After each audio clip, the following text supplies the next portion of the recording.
जो हॉय आउट भरोसा इनका नारा देके आया था, अभी 24 घंटा नहीं हुआ है, कम से कम 300 से 400 पार्टी ऑफिस तोड़े गए, कम से कम 150 ऐसे कैंडिडेट्स हैं हमारे जिनके घर के अंदर घुस के हमला चलाए गए। नमस्कार, आदाब। मैं हूं आपके साथ निखत अली। शुरुआत में आपने कुछ तस्वीरें देखी होगी और ये कुछ तस्वीरें हैं जो मैंने आपको दिखाई है, लेकिन इससे कई ज्यादा कुछ पश्चिम बंगाल में इस वक्त हो रहा है। जगह जगह सिर्फ तोड़ फोड़ हो रही है, मारपीट हो रही है। पूरे पश्चिम बंगाल में जगह जगह इस तरीके की तस्वीरें जो है वो सामने आ रही है। यहाँ तक कि बुलडोजर भी पश्चिम बंगाल पहुंच चुका है, जो यूपी की पहचान है, जिसके खिलाफ सुप्रीम कोर्ट भी बोल चुका है। उस बुलडोजर को बंगाल में ले जाया गया है और वो भी किसी परमिशन के बिना, किसी भी इजाजत के बिना। किसकी परमिशन से बंगाल में बुलडोजर चलाया जा रहा है, अभी तक ये तक साफ नहीं है। किसी ने भी बाहर आकर सफाई नहीं दी है। सेंट्रल आर्म फोर्सेस है, वहां पर पुलिस है, सीआरपीएफ है, कोई भी इन्हें नहीं रोक पा रहा है। आप देख सकते हैं कोलकाता की न्यू मार्केट की ये तस्वीरें हैं।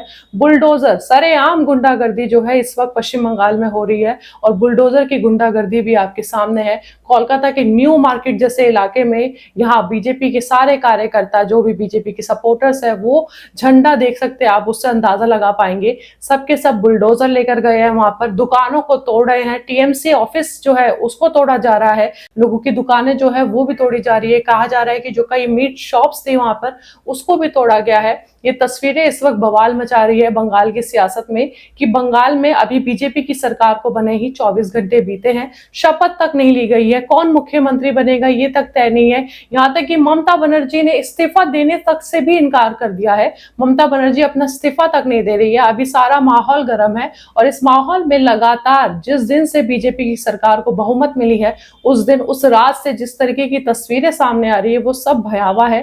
बंगाल की कोई अलग ही तस्वीर जो है वो नजर आ रही है। आप देख सकते हैं लगातार इस तरीके की तस्वीरें सामने आ रही है। बंगाल में जिस दिन काउंटिंग हो रही थी उसी शाम से तोड़ा फोड़ी जो है वो शुरू हो गई थी। चेयर को उठाकर पटकना, टीएमसी ऑफिस को आग लगाना, जगह जगह जाकर इस तरीके से तोड़ा फोड़ी करना। और जिस तरीके की तस्वीरें मंगलवार रात को आई है न्यू मार्केट जैसे इलाके में, जहां पर बुलडोजर लेकर वहां के बीजेपी के कार्यकर्ता, बीजेपी के सपोर्टर्स पहुंचे, नारे लगा रहे हैं जय श्री राम के और दुकानों को तोड़फोड़ कर रहे हैं बुलडोजर से। वहीं पुलिस भी खड़ी है, आर्म्ड फोर्सेस भी होंगे, लेकिन कोई, किसी में हिम्मत नहीं है या किसी को क्यों नहीं कोई परमिशन है कि इन लोगों को रोका जाए। क्या ये सरेआम गुंडागर्दी नहीं है जो इस वक्त पश्चिम बंगाल में हो रही है? पश्चिम बंगाल में जब बीजेपी चुनाव प्रचार के लिए आ रही थी तो लगातार टीएमसी की गुंडागर्दी के बारे में बात कर रही थी कि टीएमसी गुंडागर्दी करती है, भय फैला रखा है। तो अब अगर सवाल बीजेपी से किया जाए तो क्या ये गलत होगा? क्यों इस तरीके की गुंडागर्दी सरेआम हो रही है और कोई भी इन्हें रोक नहीं रहा? बुलडोजर किसकी इजाजत से बंगाल में लाया गया है? किसकी परमिशन से दुकानों को, टीएमसी ऑफिस को या किसी भी ऑफिस को तोड़ा जा रहा है? किसने कहा और किसकी परमिशन से ये सब हो रहा है? क्या ये खुलेआम गुंडागर्दी नहीं है? टीएमसी से सांसद महुआ मोइत्रा ने भी इसके खिलाफ बात की है। डेरेक ओब्रायन जो है, उन्होंने भी, टीएमसी सांसद है, उन्होंने भी इसके खिलाफ बात की है कि बंगाल की क्या हालत कर दी है। इस बारे में सब बात कर रहे हैं। वहीं अभिषेक बनर्जी भी सामने आए और उन्होंने कहा कि बीजेपी को 24 घंटे भी नहीं हुए बंगाल में बने हुए और लगातार गुंडागर्दी जो है वो नजर आ रही है। आप खुद सुनिए, वो कह रहे हैं कि ये है क्या बीजेपी का मॉडल? क्या इसी तरीके से उनको बंगाल को बनाना था? आप सुनिए। जो हॉय आउट भरोसा इनका नारा देके आया था, अभी 24 घंटा नहीं हुआ है, कम से कम 300 से 400 पार्टी ऑफिस तोड़े गए, कम से कम 150 ऐसे कैंडिडेट्स हैं हमारे जिनके घर के अंदर घुस के हमला चलाया गया, जिनके नीचे गराज में या पार्टी ऑफिस में एकदम घुस के तोड़फोड़ मचाया गया है। तो ये है बीजेपी का, भाजपा का भरोसा का मॉडल। अभिषेक बनर्जी ने सिर्फ इतना ही नहीं कहा, उन्होंने ये भी कहा कि मैं चुनौती देता हूं चुनाव आयोग को कि अगर हिम्मत है तो 12 से 6 बजे तक की सीसीटीवी फुटेज दिखाए काउंटिंग सेंटर की, और उसके बाद वो मानेंगे कि जो जनादेश मिला है वो सच है। वो सारे सीसीटीवी फुटेजेस रिलीज करे। भाई, इलेक्शन कमीशन कुछ भी करता है तो आप लोगों को मीडिया में दे देता है रिएक्शन व्हाट्सएप ग्रुप में, तो सीसीटीवी फुटेजेस रिलीज कर दे। काउंटिंग सेंटर में नहीं हुआ है, हम मान लेंगे जनादेश है। मेरा चैलेंज है, सीसीटीवी फुटेज काउंटिंग सेंटर का मैं 100 ऐसे देता हूं आपको, इलेक्शन कमीशन 10 रिलीज कर दे। काउंटिंग सेंटर का पूरा दिन का सीसीटीवी फुटेज खास करके 12 बजे के बाद से 6 बजे तक का 6 घंटा का रिलीज कर दे। वहीं ममता बनर्जी ने भी मंगलवार को प्रेस कॉन्फ्रेंस की और उन्होंने खुलेआम कहा कि इस्तीफा देने का सवाल ही नहीं उठता। मैं लोक भवन में जाकर इस्तीफा नहीं दूंगी क्योंकि मैं हारी नहीं हूं। यहाँ पर चुनाव आयोग ने बीजेपी के साथ मिलकर खेल किया है, हमारे साथ खेल किया है। 100 सीटों का जो आंकड़ा है वो गलत बताया है। আমাদের প্রথম কথা হচ্ছে আমরা কিন্তু হারিনি, আমাদের 100 সিট জোর করে লুট করা হয়েছে। আমাদের লড়াইটা বিজেপির সাথে ছিল না, আমাদের লড়তে হয়েছে ভিলেন ইলেকশন কমিশন যিনি ब्लैक हिस्ट्री। तो यहाँ पर लगातार बंगाल की सियासत जो है वो गर्म होती नजर आ रही है। ममता बनर्जी ने साफ तौर पर कह दिया है कि वो इस्तीफा नहीं देंगी। अब वो एक आजाद पंछी है और आजाद पंछी की तरह लड़ेंगी, सड़क पर लड़ेंगी। इंडिया गठबंधन को वो मजबूत करेंगी। राहुल गांधी, उद्धव ठाकरे, अखिलेश यादव, अरविंद केजरीवाल, इन सब के साथ मिलकर। ये सारे बयान तो है ममता बनर्जी ने दिए, लेकिन इस वक्त जो सबसे चिंताजनक, जो सबसे फिक्र करने वाली तस्वीरें हैं वो पश्चिम बंगाल की है।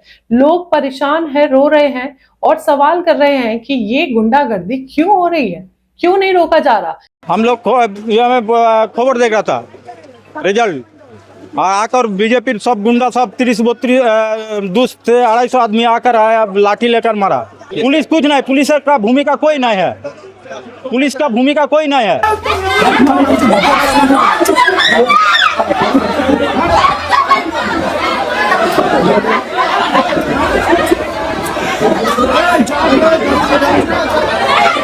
तो ये क्या गुंडागर्दी हो रही है जब पश्चिम बंगाल में अभी तक शपथ तक नहीं ली गई है, उसके बाद इस तरीके की गुंडागर्दी नजर आ रही है। सरेआम सड़क पर सरेआम जो है एक डर का माहौल जो है वो पैदा किया जा रहा है। जय श्री राम के नारे लगा लगा कर बच्चों का इस्तेमाल किया जा रहा है। कोई मुसलमान गुजरता है तो बच्चे जय श्री राम बोले, इस तरीके के माहौल जो है वो बनाया जा रहा है।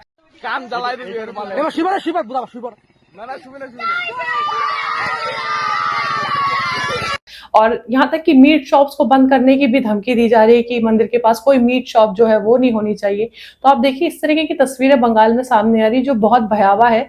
लोग परेशान है। कई ऐसी तस्वीरें भी आ रही है जहां पर बीजेपी वाले गुंडागर्दी कर रहे हैं, टीएमसी वर्कर्स को मार पीट रहे हैं। आपने बहुत सारी ऐसी तस्वीरें देख ली है। न्यू मार्केट में बुलडोजर लाकर दुकानें और टीएमसी ऑफिस जो है वो तोड़े जा रहे हैं, जो सबसे बड़ा सवाल खड़ा कर रहा है कि आखिर कोई इन्हें रोक क्यों नहीं रहा। ये गुंडागर्दी करने से आखिर इन्हें कोई रोक क्यों नहीं रहा, क्योंकि बीजेपी अगर गुंडागर्दी रोकने के लिए बंगाल में आना चाहती थी तो ये किस तरह की गुंडागर्दी सोमवार की शाम से लगातार अभी तक हो रही है। बंगाल की तस्वीर पहचान में ही नहीं आ रही है। हर जगह सिर्फ आगजनी है, तोड़फोड़ है, टूटी हुई चीजें हैं, टूटे हुए ऑफिसेज है, टूटे हुए दुकान है, लोगों की भीड़ है, जय श्री राम के नारे हैं, जश्न मना रहे हैं। क्या ये जश्न मनाने का तरीका है?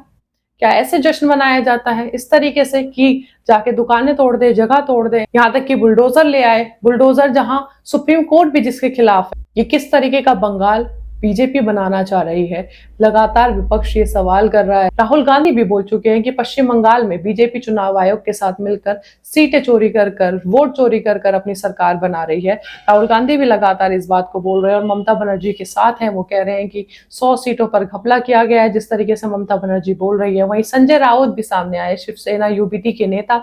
उन्होंने भी कहा कि ममता बनर्जी अगर अपने लिए लड़ रही हैं तो बिल्कुल सही कर रही हैं, अगर वो इस्तीफा नहीं दे रही हैं तो वो बिल्कुल सही कर रही है, क्योंकि चुनाव आयोग ने जो काम किया है बीजेपी के साथ मिलकर उसके लिए तो उन्हें भारत रत्न देना चाहिए। आप खुद सुनिए। और जो गणेश कुमार जी है उनको इंडिया गेट के सामने लाकर उनका बीजेपी ने सत्कार करना चाहिए, सम्मान करना चाहिए और उनको भारत रत्न भी देना चाहिए और नोबेल पुरस्कार के लिए उनका नाम भी आगे भेजना चाहिए। जिस तरह से चुनाव आयोग ने काम किया है देश में, अभी के चुनाव आयोग ने लोकतंत्र नहीं है उसे, इसको लोकतंत्र और निष्पक्ष चुनाव नहीं कहते उसको।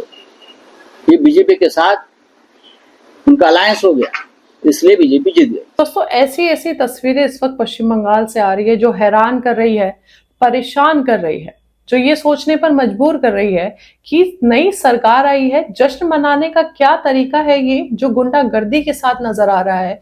अभिषेक बनर्जी, ममता बनर्जी सब इस बारे में बोल रहे हैं।